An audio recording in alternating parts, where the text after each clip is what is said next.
नमस्कार साथियों, स्वागत है आपका परीक्षा.com पर। जैसा कि हम पढ़ रहे हैं हिंदी साहित्य का इतिहास, तो हिंदी साहित्य के इतिहास के क्रम में 4 वीडियो आ चुकी हैं, ये 5वीं वीडियो होगी। तो हमने पहली क्लास में बात की थी आर्यंस के बारे में, क्योंकि आर्यंस ही आर्य भाषा को लेके आए। उसके बाद हमने फिर भाषाओं का वर्गीकरण किया, कैसे प्राचीन भारतीय आर्य भाषा का क्या टाइम पीरियड था, मध्यकालीन भारतीय आर्य भाषा का क्या टाइम पीरियड था और आधुनिक भारतीय आर्य भाषा का क्या टाइम पीरियड था, उसमें क्या क्या कौन कौन से साहित्य लिखे गए, ठीक है, उस क्लास में बताया। उसके बाद दूसरी क्लास में हमने बताया कि प्राचीन हिंदी वगैरह के बारे में बताया, फिर मध्यकालीन हिंदी, फिर आधुनिक हिंदी, ठीक है। फिर उसके बाद हमने उनका क्लासिफिकेशन किया, ठीक है। और लास्ट क्लास में जो हमने बात की थी किस पे, अपभ्रंश साहित्य पे बात की थी। तो अब इस क्रम में चलते हैं, ये अगर हमारी 5वीं वीडियो है तो देखते हैं इसमें क्या है। तो सबसे पहले देखेंगे हम हिंदी भाषा एवं बोलियां, ठीक है। तो हिंदी भाषा और बोलियों को पढ़ने से पहले सबसे पहले हम जानेंगे भाषा क्या होती है। भाषा वह साधन या माध्यम है जिससे हम अपने विचारों और भावों को किसी दूसरे व्यक्ति के समक्ष रख सकें या उसे हम समझा सकें हमें क्या तकलीफ़ है, क्या उससे कहना चाह रहे हैं, ठीक है। तो जैसा कि भाषा वह साधन या माध्यम है जिससे मनुष्य अपने विचार एवं भावों को लिखकर या बोलकर किसी दूसरे व्यक्ति के समक्ष रखता है, ठीक है। समक्ष रखा है, रखता है की बात है, एक मिस्टेक हो गया, ठीक है। और इसी प्रकार दूसरे व्यक्ति के भाव व विचारों को समझता है, क्या कहलाता है, भाषा कहलाता है, ठीक है। यहाँ कर लेना, समक्ष रखता है, ठीक है। तो भाषा के 3 भेद हैं। पहला लिखित भाषा, मौखिक भाषा और सांकेतिक भाषा। तो लिखित भाषा में क्या है कि हमने ये लिखा, ठीक है, बोर्ड पे जो कुछ भी लिखा हुआ, इससे आपको क्या समझ में आ रहा है, आप इसको पढ़ सकते हैं, समझ सकते हैं एक इसका क्या मतलब है, ठीक है। तो ये क्या होगी, लिखित भाषा। या हम अपने भाव या विचारों को लिखकर किसी दूसरे को समझाएं तो क्या कहलाती है, लिखित भाषा, ठीक है। अब देखेंगे अगली मौखिक भाषा। मौखिक भाषा क्या होती है कि हम जो बोलकर अपने विचार या भावों को बता रहे हैं या किसी तकलीफ़ के बारे में किसी दूसरे व्यक्ति को समझा रहे हैं, वो क्या कहलाती है, मौखिक भाषा। यानी जो मुख से उच्चारित ध्वनियाँ जो निकलती हैं वो क्या कहलाती हैं, मौखिक भाषा। और लिखित, जो हम वर्णों को लिखकर बताएं या समझाएं, वो हमारी लिखित भाषा। सांकेतिक भाषा क्या होती है, सांकेतिक भाषा होती है कि हम किसी संकेत को बता के समझाएं कि हमें क्या तकलीफ़ है। जैसे आजकल आप व्हाट्सएप वगैरह यूज करते होंगे तो इमोजी सिंबल्स होते हैं बहुत सारे, ठीक है। जैसे कि हम खुश हैं, मुस्कुरा रहे हैं, ठीक है, या हम दुख व्यक्त कर रहे हैं तो इस तरीके का सिंबल यूज करते हैं। तो ये क्या सांकेतिक भाषा कहलाती है कि हम अपने विचारों भावों को किसी संकेत के द्वारा किसी दूसरे व्यक्ति को समझा सकें, वो क्या कहलाती है, सांकेतिक भाषा, ठीक है। और अब देखेंगे संपूर्ण हिंदी प्रदेश को 5 उपभाषाओं और 18 बोलियों में बांटा गया है। यानी क्या, जो पूरा हिंदी प्रदेश है उसको 5 उपभाषाएं और 18 बोलियों में बांटा गया है, ठीक है। अब जानेंगे हिंदी प्रदेश क्या होते हैं। हिंदी प्रदेश जहाँ पर हिंदी बोली जाती है, जैसे कि आपका पूर्वी पंजाब से लेके, ठीक है, पूर्वी पंजाब, हिमाचल प्रदेश, उत्तराखंड, दिल्ली, ठीक है, राजस्थान, उत्तर प्रदेश, उत्तराखंड, ठीक है, उसके बाद बिहार, झारखंड, मध्य प्रदेश, छत्तीसगढ़, ये क्या कहलाते हैं, आपके हिंदी प्रदेश, ठीक है। इसमें जो अपभ्रंश की क्षेत्रीय भाषा जिनसे हिंदी का उद्गम हुआ, यानी अपभ्रंश की वो कौन कौन सी क्षेत्रीय भाषा थी जिससे हिंदी का विकास हुआ, ठीक है। तो कौन कौन सी थी, शौरसेनी अपभ्रंश, मगधी अपभ्रंश और अर्धमागधी अपभ्रंश। अपभ्रंश की और भी ब्रांचेस निकली, वो अभी हम नीचे देखेंगे, ठीक है।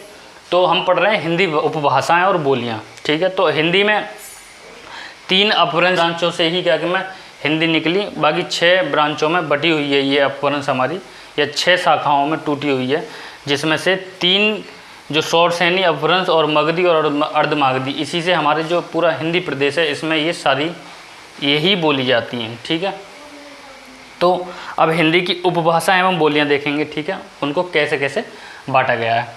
सबसे पहले पश्चिमी हिंदी, राजस्थानी हिंदी, पूर्वी हिंदी, बिहारी हिंदी और पहाड़ी हिंदी, ये कुछ कुछ आपको इनके उपभाषाओं के नाम से भी समझ में आ रहा होगा कहाँ कहाँ बोली जाती होंगी। ये पश्चिमी हिंदी यानी पश्चिमी हिंदी प्रदेश की तरफ बोली जाती है, ठीक है। राजस्थानी हिंदी यानी राजस्थान में बोली जाती है। पूर्वी हिंदी यानी पूर्व की तरफ बोली जाती है, जैसे पूर्वी अयोध्या वगैरह या मिर्ज़ापुर, सोनभद्र वगैरह ये सब उधर बोली जाती हैं। उसके बाद बिहारी हिंदी आपकी भोजपुरी, ये भी किधर बोली जाती है, इलाहाबाद साइड में, ठीक है। बलिया, गोरखपुर वगैरह उधर बोली जाती है, ठीक है। उसके बाद आपकी पहाड़ी हिंदी जो हिली रीजन होंगे, जैसे उत्तराखंड हो गया और आपका हिमाचल प्रदेश हो गया, वहाँ पर कौन सी बोली जाती है, पहाड़ी हिंदी, ठीक है। तो पश्चिमी हिंदी को 5 भागों में डिवाइड किया गया, यानी पश्चिमी हिंदी की उपभाषा है, पश्चिमी हिंदी उपभाषा, इसके अंदर 5 बोलियाँ हैं। कौन कौन सी हैं, जैसे बुंदेली, कन्नौजी, ब्रजभाषा, खड़ी बोली और हरियाणवी। तो पहले जानेंगे हम पश्चिमी जो हिंदी उपभाषा है ये किस अपभ्रंश से निकली है। तो ये किससे निकली है, शॉर्ट यानी अपभ्रंश से। ज़्यादातर एग्जामों में पूछा जाता है कि पश्चिमी हिंदी दे देगा कि ये किस अपभ्रंश से निकली हुई है, या राजस्थानी हिंदी किस अपभ्रंश से निकली हुई है, या पूर्वी हिंदी किस अपभ्रंश से निकली हुई है, या बिहारी हिंदी किस अपभ्रंश से निकली हुई है, या पहाड़ी हिंदी किस अपभ्रंश से निकली हुई है। या ये भी पूछ लेता है कि मराठी किस अपभ्रंश से निकली हुई है, सिंधी किस अपभ्रंश से निकली हुई है, ठीक है। इस तरीके के क्वेश्चन आ जाते हैं। अब देखेंगे पश्चिमी हिंदी हमारी किस अपभ्रंश से निकली हुई है, शॉर्ट यानी अपभ्रंश से। इसमें बोलियाँ कितनी हैं, 5 बोलियाँ हैं।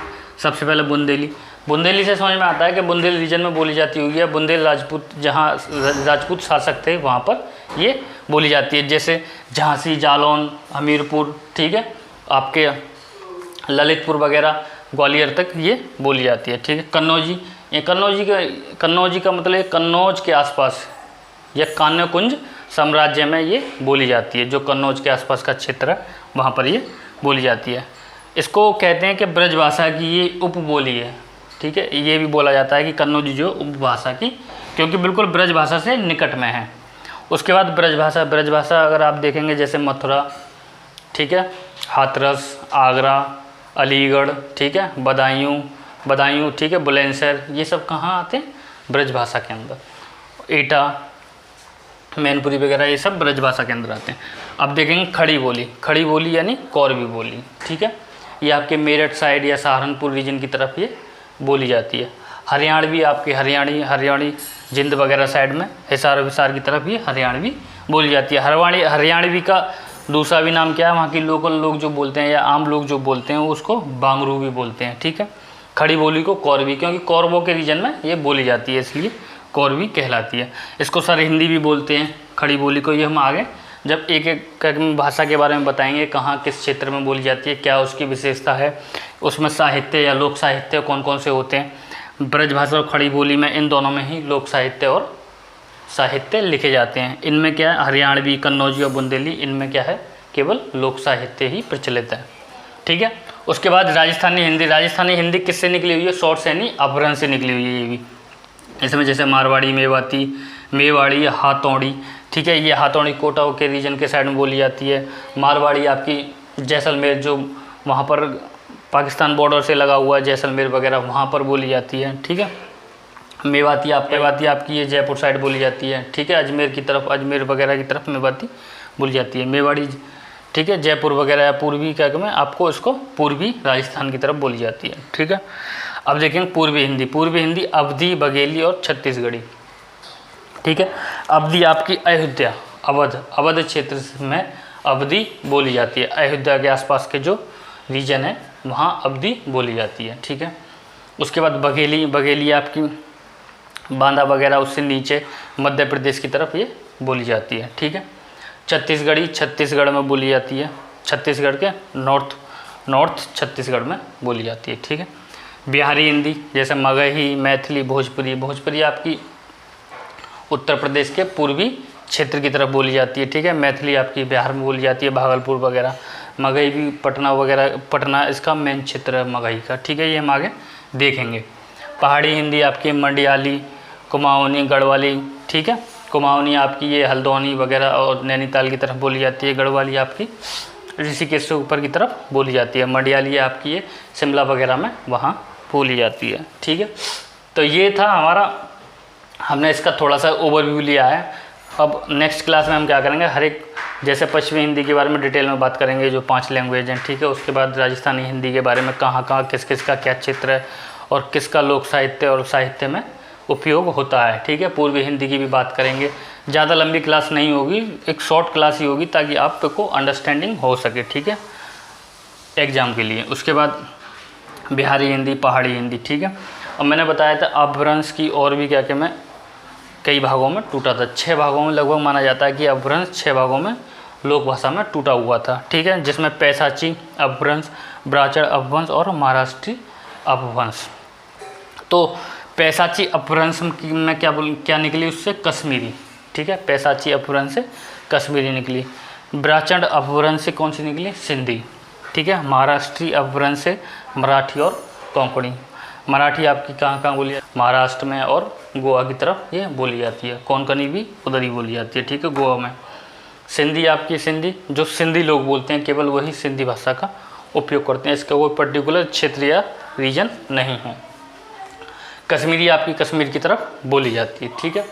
इस वीडियो को हम यहीं पे समाप्त करेंगे। अगर आपको ये वीडियो पसंद आई हो तो वीडियो को लाइक करें, शेयर करें, सब्सक्राइब करें। पसंद नहीं आई हो तो डिसलाइक भी कर सकते हैं, आप नोट कर सकते हैं, ठीक है। नेक्स्ट क्लास में हम बताएंगे पश्चिमी हिंदी के बारे में, राजस्थानी हिंदी, पूर्वी हिंदी, बिहारी हिंदी कहाँ कहाँ किस किस क्षेत्र में और क्या क्या इसके साहित्य लोक साहित्य में उपयोग होता है। धन्यवाद।